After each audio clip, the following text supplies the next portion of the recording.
Hello दोस्तों, स्वागत है आप सभी का आपके अपने YouTube चैनल पर। इस क्लास में हम 10वीं की गणित पढ़ेंगे।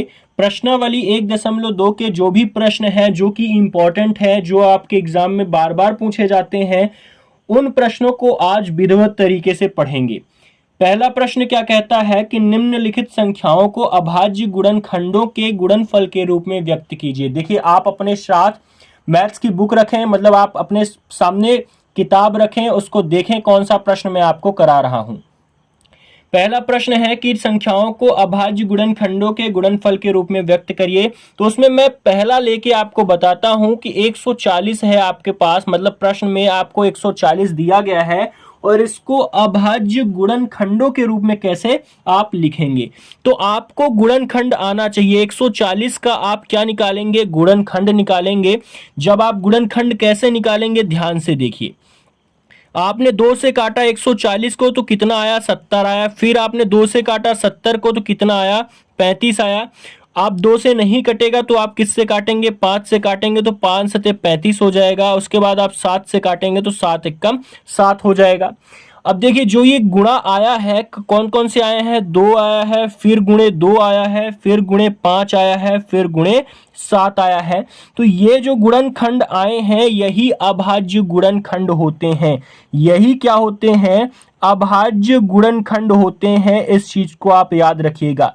अब इसी को अच्छे से लिखने के लिए क्या किया जाता है? जैसे 2 कितनी बार है? 2 बार है, तो 2 की पावर हम 2 कर देते हैं, 2 की घात 2 कर देते हैं, मतलब उसकी पावर चढ़ा देते हैं।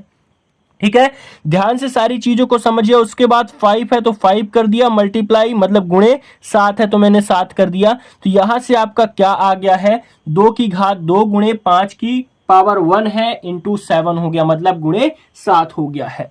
इसी तरीके से अभाज्य गुणनखंड निकाले जाते हैं। एक प्रश्न मैं आपको और बता देता हूं जिससे आपको क्लियर हो जाए कैसे करना होता है। अगले प्रश्न को मैं करा देता हूं।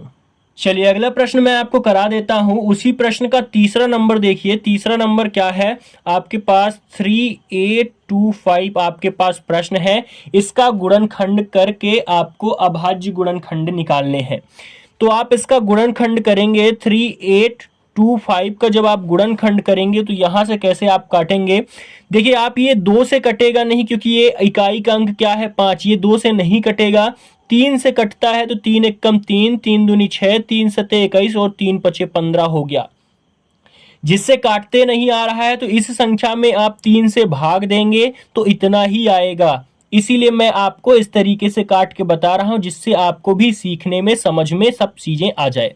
अब ये किससे कटेगा? अभी 2 3 5 3 8 7 15, अभी 3 से फिर से कटेगा। इसको आप फिर से काटेंगे तो यहां से 3 चौक 12 हो जाएगा, 3 दूनी 6 हो जाएगा और 3 पचे 15 हो जाएगा। अब ये 3 से नहीं कटेगा, फिर किससे कटेगा? आप 5 से काटेंगे। तो 5 से आप काटते हैं तो 5 अठे 40 हो गया और 0, फिर 2 बचा, उसके बाद 5 पचा 25 हो गया। अब ये 5 से फिर से कटेगा तो आप 5 से फिर से काटिए तो 5 कितना हो जाएगा? 5 एकम 5 सते 35 हो गया। ठीक है, अब किससे कटेगा? 17 स्वयं एक अभाज्य संख्या है तो 17 केवल 17 से ही कटेगा, तो ये 1 आ जाएगा। अब यहां से क्या क्या चीजें आई हैं? 3 गुणे 3 गुणे 5 गुणे 5 गुणे 17 आया है और यही क्या है? आपका अभाज्य गुणनखंड है। क्या है? अभाज्य गुणनखंड है, गुणनखंड के गुणनफल है।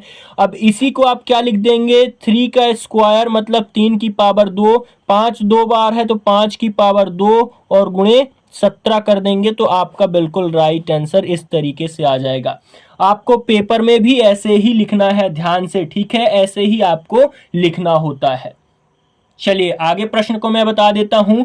अब प्रश्नावली 1.2 का जो दूसरा प्रश्न है उस प्रश्न को आप फोकस करिए। मैं आपको ऐसा ही 1 1 2 2 करके मैं आपको बताता जाऊंगा। आप बाकी प्रश्नों को होमवर्क के रूप में आप घर में ही सॉल्व करेंगे, आप अपने से ही सॉल्व करेंगे। ठीक है, चलिए। अब प्रश्नावली 1.2 का जो दूसरा प्रश्न क्या कहता है कि पूर्णांकों के निम्नलिखित युग्मों के एचसीएफ और एलसीएम ज्ञात कीजिए तथा उसकी जांच कीजिए कि दो संख्याओं का गुणनफल एचसीएफ और एलसीएम के बराबर होता है। देखिए आपको पहला जो प्रश्न दिया, दूसरे का जो पहला है आपके पास 26 और 91 दिया है। क्या दिया है? 26 और 91 दिया गया है। तो सबसे पहले आपको एलसीएम और एचसीएफ निकालना है। तो 26 का पहले आप गुणनखंड करिए। देखिए तरीका जो बता रहे हैं, जो आपके बुक में दिया गया है तरीका, और जो आपको भी तरीका आना चाहिए उसी तरीके से आपको सॉल्व करना है। आपने 2 से इसको गुणनखंड किया तो 13 आएगा, फिर आपको 13 से काटेंगे तो 1 आएगा। तो इसका मतलब क्या आया आपके पास? 2 गुणे 13 आया है 26 का मतलब। ठीक है, उसी तरीके से आप 91 का गुणनखंड करेंगे। 91 का जब गुणनखंड करेंगे तो ये काटेगा 3 से, तो कितना आएगा? 3 त्रिकाई 9, कितना? 3 से कटेगा नहीं। ये किससे कटेगा? 7 से कटेगा। ध्यान से देखिए, 3 से नहीं कटेगा, 7 से कटेगा तो कितना आएगा? 13 आएगा। 13 सते 91 होता है। आप फिर 13 से काट देंगे तो 13 एक कम 13 आ गया। इसका गुणनखंड कितना आया है? 7 गुणे 13 आया है। कितना आया है? 7 गुणे 13 आया है। अब आपको एलसीएम निकालना है, मतलब लघुत्तम निकालना है। ध्यान से देखिए, इस प्रश्न को पहले आप अच्छे से समझ लीजिए। एलसीएम निकालेंगे तो क्या आएगा? एलसीएम का मतलब ये होता है सभी संख्याएं हैं जो उसको रख लेना है। 2 गुणे 13 दोनों में है तो हमें सिर्फ एक बार लेना है। उसके बाद गुणे 7 है तो 7 कर दिए। ठीक है, 2 कर दिए, 7 कर दिए, और 13 दोनों में था तो हमने एक बार ही लिया। अब इसका मल्टीप्लाई करेंगे तो कितना आएगा? 13 सते 91 दूनी कितना हो जाएगा? 2 एक कम 2, 2 9 18, 182 आ गया हमारा क्या? एलसीएम, मतलब लघुत्तम आया है। उसके बाद आप एचसीएफ निकालेंगे, मतलब लघुत्तम का मतलब ये हो गया एलसीएम लघुत्तम हो गया, और महत्तम क्या होता है? एचसीएफ हो गया है महत्तम। ठीक है, तो महत्तम कितना आएगा? महत्तम का मतलब होता है जो दोनों में कॉमन होता है। दोनों में कौन सी चीज कॉमन है? 13 कॉमन है, तो हम 13 ले लेंगे। यहां से एचसीएफ कितना आ गया? 13 आ गया है। अब प्रश्न में यह बोला गया है, जो मैं आपको बताना चाहता हूं कि पहली संख्या और दूसरी संख्या का गुणा करने पर, एलसीएम और एचसीएफ का मल्टीप्लाई करने पर दोनों बराबर आने चाहिए। इसकी जांच करनी है आपसे, प्रश्न में यही बोला गया है। अब पहली संख्या क्या है? 26 है, और दूसरी संख्या क्या है? 91 है। एलसीएम आपका कितना आया है? 13 आया है। सॉरी, एलसीएम आपका कितना आया है? 182 आया है। 182 आया है। और एचसीएफ कितना है आपका? 13 आया है। अब इन दोनों का मल्टीप्लाई करिए तो ये हो जाएगा। देखिए यहां से 182 में क्या है? 91 गुणे 2 है। देखिए मैं आपको तरीका बता रहा हूं। 91 गुणे 2 है, तो 2 इसमें यदि हम 13 में मल्टीप्लाई कर दें तो इधर क्या हो जाएगा? ये 26 गुणे 91 है, बराबर यहां से ये 91 यहां बचा, गुणे ये जो 2 है वो 13 में गुणा हो गया तो कितना आ गया? 13 दूनी 26, मतलब 26 गुणे 91 इधर भी आया है और 26 गुणे 91 इधर भी आया है। दोनों बराबर हैं, तो यहां से ये सत्यता की जांच होती है, सत्य होता है कि पहली संख्या और दूसरी संख्या का गुणा करने पर, एलसीएम और एचसीएफ का मल्टीप्लाई करने पर दोनों बराबर आते हैं। उम्मीद करते हैं आपको ये चीज समझ में आ गई होगी। अब आगे के प्रश्न, जो इसके दूसरे प्रश्न हैं, वो आप लोग खुद करेंगे। अब मैं आपको तीसरा प्रश्न बताता हूं। 1.2 का, प्रश्नावली 1.2 का तीसरा प्रश्न आपको मैं बताता हूं। चलिए, तीसरा प्रश्न क्या कहता है कि अभाज्य गुणनखंड विधि द्वारा निम्नलिखित पूर्णांकों के एचसीएफ और एलसीएम ज्ञात कीजिए। मैंने अभी जो आपको तरीका बताया है वही तरीका आपको लगाना है। पहला क्या प्रश्न है आपके पास? आपके पास 12 है, 15 है और 21 है। इसको क्या करना है? अभाज्य गुणनखंड विधि द्वारा आपको एलसीएम और एचसीएफ ज्ञात करना है, मतलब लघुत्तम और महत्तम ज्ञात करना है। तो सबसे पहले आप 12 का गुणनखंड करेंगे, 15 का गुणनखंड करेंगे और 21 का गुणनखंड करेंगे। आप देखिए तरीका कैसे मैं आपको बता रहा हूं। आपने 12 का गुणनखंड किया, 2 छक्का 12, फिर 2 तिहाई 6, उसके बाद 3 से काटा 1 आ गया। 15 का गुणनखंड किया तो 3 से काटा, 3 पचे 15, और 5 से काटा, 5 एकम 5 आ गया। 21 का गुणनखंड किया तो 3 से किया, 3 सते 21 हो गया, और 7 से काटा तो 1 आ गया। मतलब 12 का कितना आया है? 12 का आया है 2 गुणे 3 आया है। और 15 का कितना आया है? 3 गुणे 5 आया है। और 21 का कितना आया है? 3 गुणे 7 आया है। सभी चीजों को ध्यान से आप देखिए। यदि हम एलसीएम की बात करें, मतलब लघुत्तम की बात करें, तो लघुत्तम क्या होता है, सभी में संख्याएं होनी चाहिए। कोई भी संख्या हो आपको ले लेनी, जैसे दो यहाँ 2 बार है तो 2 बार हमें ले लेना है, 2 × 2। और भी 2 है, नहीं है। 3 इसमें भी है, 3 इसमें भी है, 3 इसमें भी है। लेकिन इसका मतलब ये नहीं है कि हमें 3 बार लेना है। यदि तीनों में है तो हमें उसको 1 बार ही लेना है, ध्यान रखिएगा एलसीएम में। उसके बाद 5 इसमें है लेकिन इस और में नहीं है, तब भी हमें 5 लेना है लघुत्तम के लिए। और 7 इसमें है तो 7 को भी ले लेना है। अब इसका मल्टीप्लाई करेंगे तो 2 दूनी 4, 3 12, 5 60, 6 7 42, मतलब 420 हमारा क्या आया है, एलसीएम आया है। ठीक है, लघुत्तम कितना आ गया है, 420 आया है। और यदि एचसीएफ की बात करते हैं, महत्तम की बात करते हैं, तो महत्तम का मतलब क्या होता है, जो सभी में कॉमन संख्या हो वही लेना है।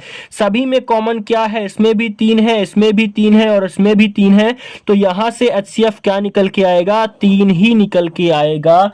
इतनी बात आपको समझ में आ गई है। मतलब आपको सबसे पहले गुणनखंड करना है, उसके बाद जो संख्याएं आती हैं गुणा करने पर उन संख्याओं से एलसीएम निकालना है। मतलब एक संख्या भी है यदि, तो भी हमें एलसीएम के लिए लेना है। लेकिन यदि एचसीएफ की बात आए तो एचसीएफ के लिए सिर्फ कॉमन संख्या ले लेनी है। और एलसीएम में यदि सभी में वो संख्या है तो उसका एक ही लेना है। जैसे 3 यहाँ तीनों में है तो 1 बार ही लेना है। इस चीज को आप ध्यान रखिएगा, तभी आपका राइट आंसर आएगा। बात समझ में आ गई। अब चलिए मैं आपको चौथा प्रश्न कराता हूं, प्रश्नावली 1.2 का चौथा प्रश्न। इसीलिए मैं कहता हूं आप हमारे चैनल को सब्सक्राइब कर लें, आपको यहां से बहुत सारी चीजें सीखने को मिलने वाली हैं। चलिए प्रश्नावली 1.2 के चौथा सवाल करते हैं।